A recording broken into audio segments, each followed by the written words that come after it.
ప్రతి నెల ఒక స్త్రీ శరీరం నుండి ఒక చిన్న ఎగ్ విడుదల అవుతుంది. ఒక పురుషుడు స్త్రీ శారీరకంగా దగ్గరైనప్పుడు పురుషుడి శరీరం నుండి మిలియన్ల కొద్ది స్పెర్మ్ విడుదలవుతాయి. అవన్నీ ఆ ఒక్క ఎగ్ ని కనుగొనడానికి ప్రయత్నిస్తాయి. కానీ ఒక్క స్పెర్మ్ మాత్రమే ఆ ఎగ్ లోకి ప్రవేశించగలుగుతుంది. ఆ స్పెర్మ్ లోపలికి ప్రవేశించిన వెంటనే మరే ఇతర స్పెర్మ్ లోపలికి రాకుండా ఉండేందుకు ఎగ్ వెంటనే తన చుట్టూ తానే మూసుకుపోతుంది. ఎగ్ లోపల స్పెర్మ్ మరియు ఎగ్ నుండి వచ్చిన DNA కలిసిపోతుంది. సరిగ్గా క్షణంలోనే ఫెర్టిలైజేషన్ జరుగుతుంది. ఇది శిశువు యొక్క ప్రారంభం.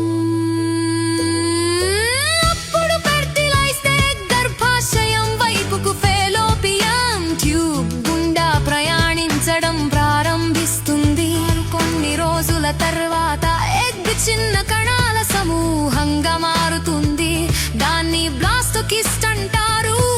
5 లేదా 6 రోజుల ప్రాంతంలో బ్లాస్టోకిస్ట్ తన చుట్టూ ఉన్న షెల్ నుండి బయటకు వచ్చి గర్భాశయం గోడకు అతుక్కుంటుంది.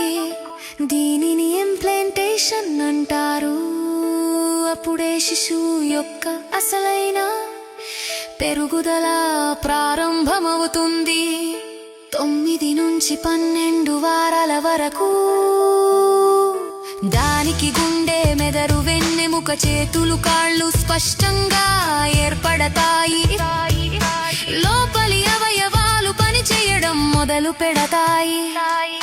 చివరికి దాదాపు 40 వారాలకు ఆ జీవం పూర్తిగా ఎదిగి పుట్టడానికి సిద్ధమవుతుంది. ఇలా ఒక జీవం ఒక శిశువు రూపం దాల్చుతుంది.